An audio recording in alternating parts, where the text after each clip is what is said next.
last note I think was a little fudgy. The run was good. The run was. Oh, it's just a little noise. There's just a little noise. There's a little noise. Do you hate the noise? I think it sounds amateur.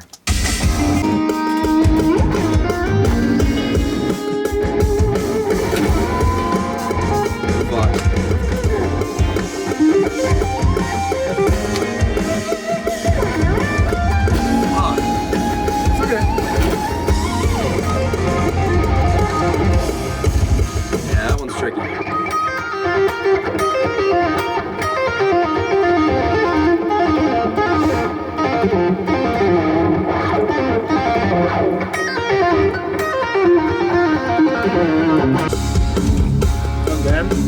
Yes. Yep.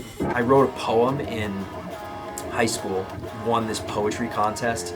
I remember when I got in the car with my dad on the way back, I said, man, you know, this is like a little poetry contest. It's not anything intense. I had done a lot of public speaking at the time. I really enjoy public speaking. I said to my dad, you know, I still get the butterflies doing these things. Even though it was small and there weren't like 1,000 people, you know, I still got nervous. I still got the butterflies reading my poem. He says, you're always gonna get the butterflies. The secret is to learn how to make them fly in formation. And I never forgot that.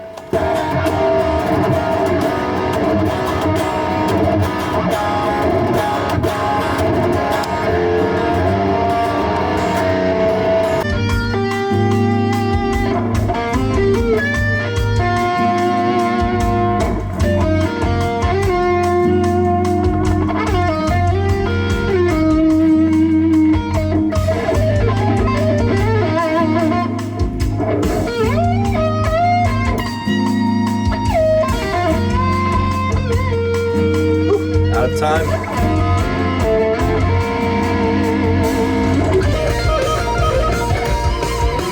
Closer. Closer.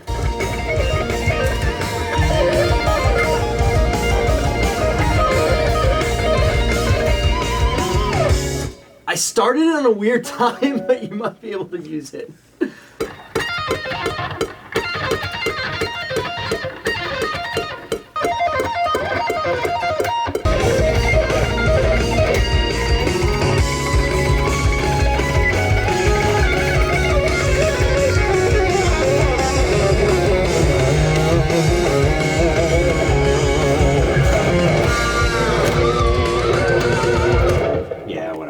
Okay, oh, you didn't like any of that? No? How do you feel about the tremolo picking thing? I like the tremolo, but I didn't like the note choice. Okay.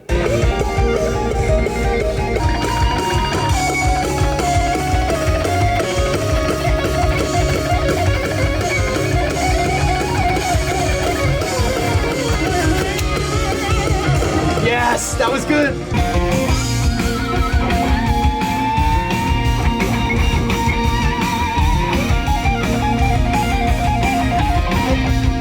And that's where we stop. The next thing is a and then I'm gonna go like full John Petrucci alternate picking to finish it. Hey, yeah. It's coming along.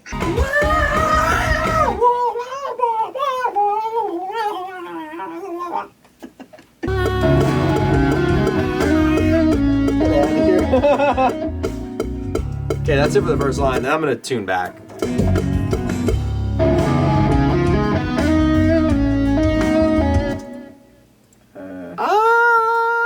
I mean, it's funny that I did it while singing, but I think I could do it with a little bit more style. After. I haven't written anything there yet. Yeah. But I do like this. Yeah. What about that?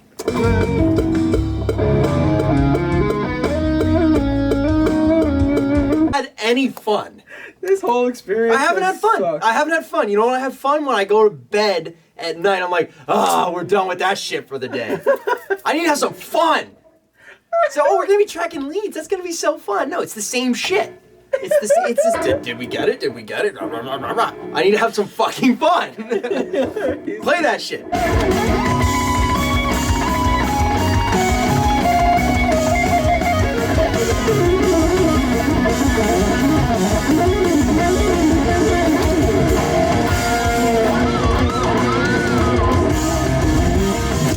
Okay, me tune again.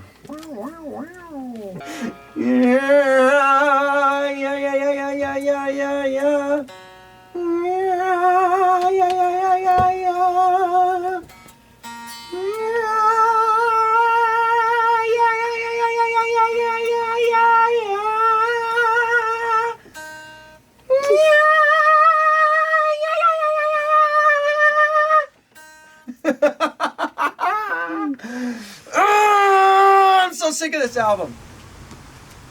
It's freaking huge.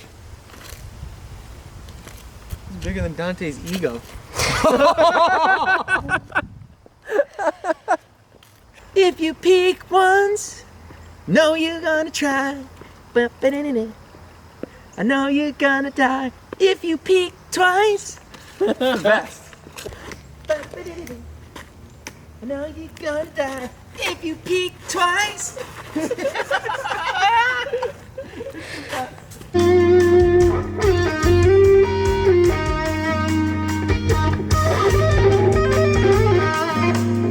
We can take this part by part.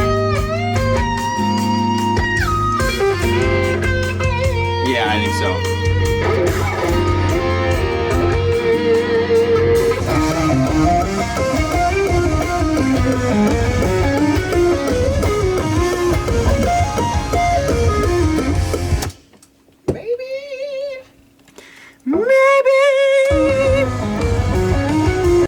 How do I express myself but also stay true to my roots and make the sound something that I love but isn't a knockoff? Yes, those influences were present, but the melody truly was something that came from within. So like Dingle Hopper, for example, like that hook melody just popped in my head one night when I came home from work and I was exhausted. And all of a sudden in my head I just heard and I was like, stop, grab my cell phone, grab my guitar, sat down, didn't even need to plug in or anything, just figure out what the notes were, record the video, and then never forget it. But I think the songs that I really wanted to cultivate and grow were the ones that felt like they really came from within.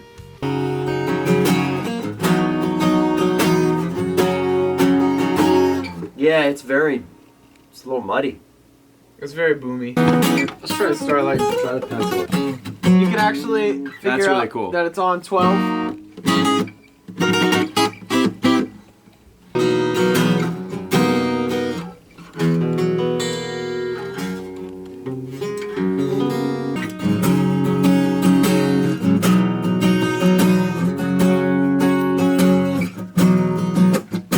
That sounds pretty good. It does.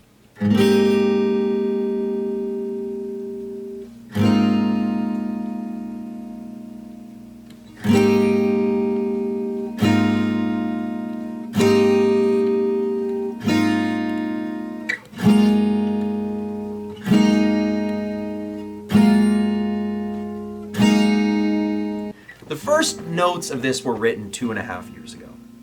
So it feels really great to be sitting here and be done with it. And it feels really great to know that, like this morning when we were finishing the reamps, listening to these parts I played and hearing them in the mix with all these amazing people that came together. And it's not even like mixed, you know, it's and it's just sounding so good. And I think when I clicked on the phaser for the solo in Dingle Hopper running through the Marshall, you know, I wouldn't have expected to be using a Marshall. I wouldn't have expected to be using a phaser. And, you know, the funny thing about it is that clicked it on and just listened and watched the reamp run with this perfectly executed track that we slaved over. And I think I just felt satisfied. Like, I just felt satisfied. And truly, I've said this many times, my only real true goal that I think is achievable is that I walk away from this and I like the music. I don't want to hate it. I don't want to hate it. I want to listen to it and I want to enjoy it. That is why I started. That's why I started, because I love music and I love guitar playing, and I got hooked on the sound and the feeling of those people and things that I mentioned, and I wanted to create that. And I wanted to do it for myself. I wanted to hear it and say, I made this and it sounds as good as those things that I love. And I think we probably got pretty close. I think we got close. I think we nailed it. But, you know, I felt satisfied this morning, like going through the reamps and choosing, and like popping in the phaser was symbolic, you know. It was the last thing to do, and it was like unexpected in a few ways and awesome. And I just want to feel satisfied. I think I listened to that and I thought, shit, man, I'm going to listen back to this in 3 months, 6 months, a year, and I'm always going to say, damn, that phaser solo sounds sick.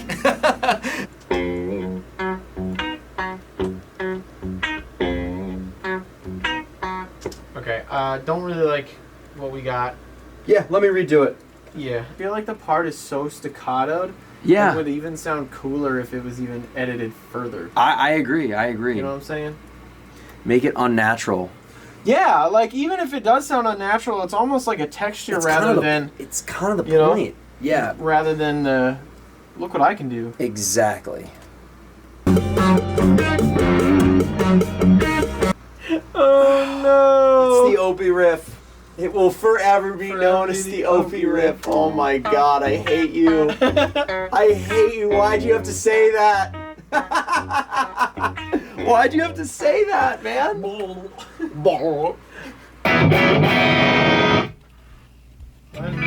This is gonna be crystal clean. I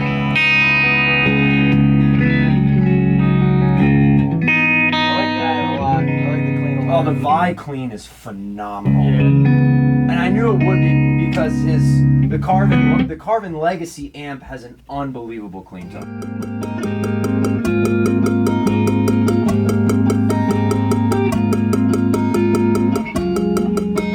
When Dante asked me to do this record, I was in disbelief. I didn't expect him to actually come to me. He had no reason to. He didn't know how good of a mixing and mastering engineer that I was, and it was just a shock. I'm very grateful that he did. I think we created something that is absolutely special, but I did not expect it at all.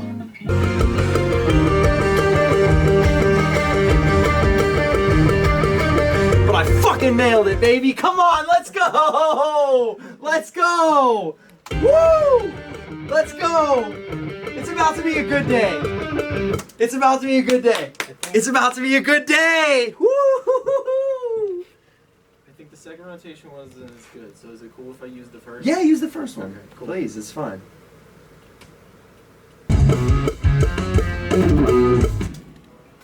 Fucking hate this. I hate this! Why did I write this? Natural harmonic. Or something that sounds like really unnatural, like something that's almost like so edited, where it's like, Yeah. damn, you know, like it's like super, you know, You can do like a pig scrape bow. yeah, Some Tom Morello shit. yeah. Bow. There you are. Try playing the riff, and then every rotation, just do something different.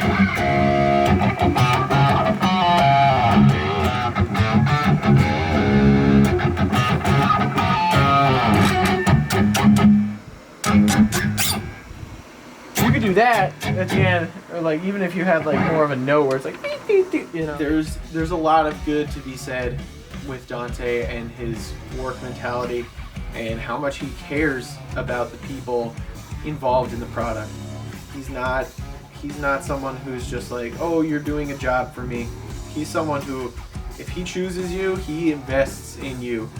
And I've seen that, not even being in the band, just as the you know, co-producer and engineer of it.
I can't do it anymore. Woo! What a rip! Oh man.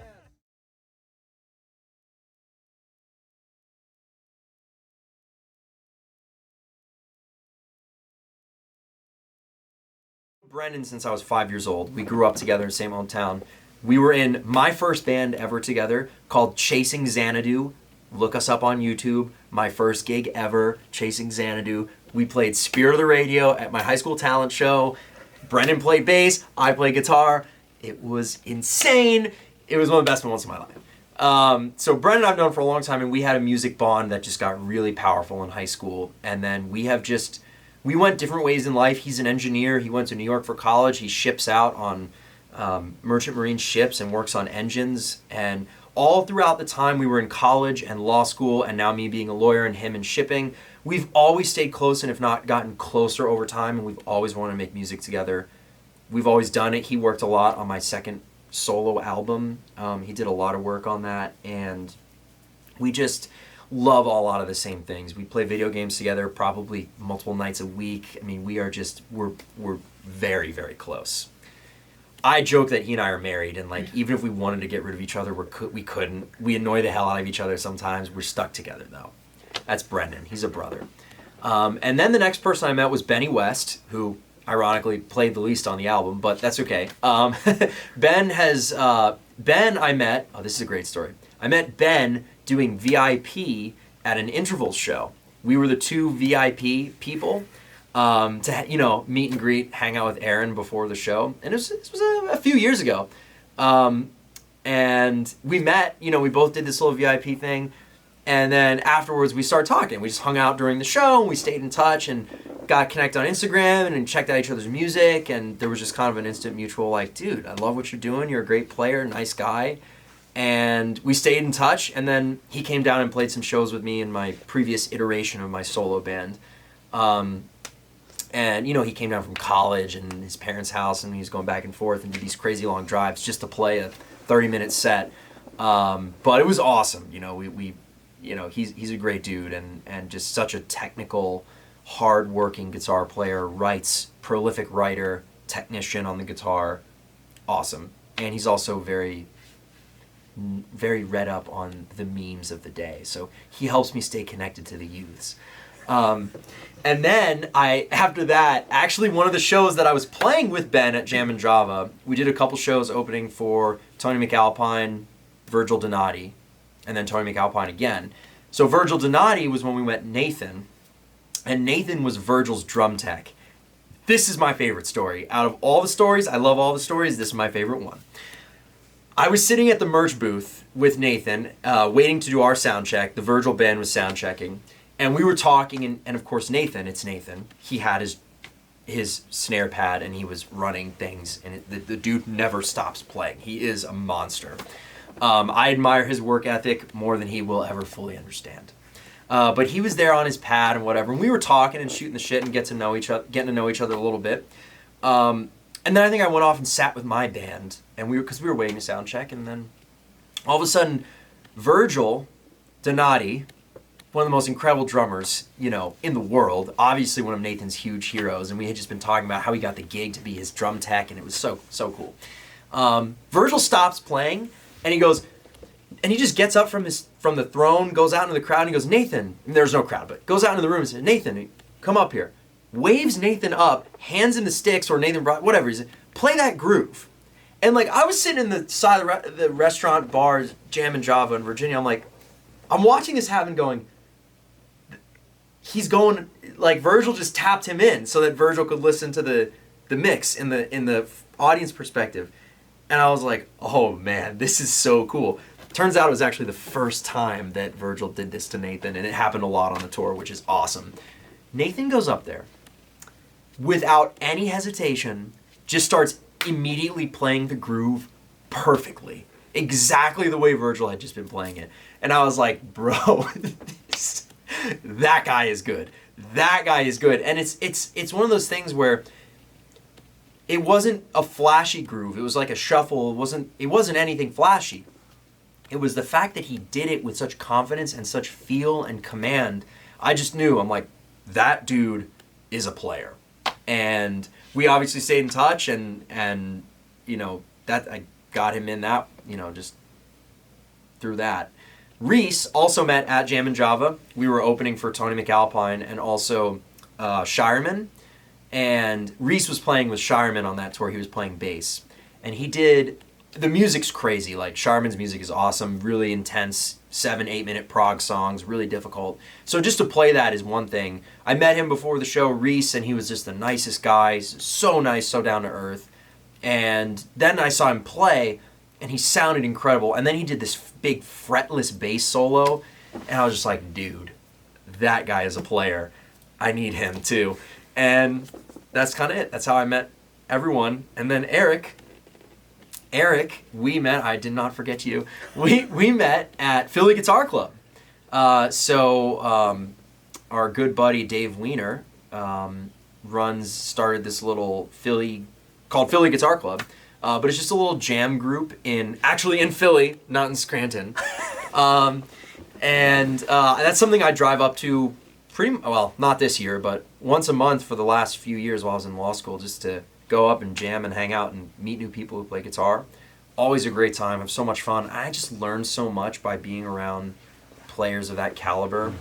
And then I met Eric there one time, and we just hit it off and stayed in touch, and it was the same thing. It was like, you know, you can tell with certain people when they have the confidence and the enthusiasm for what they do, and, you know, you want them on your team. So that's how I met all the guys.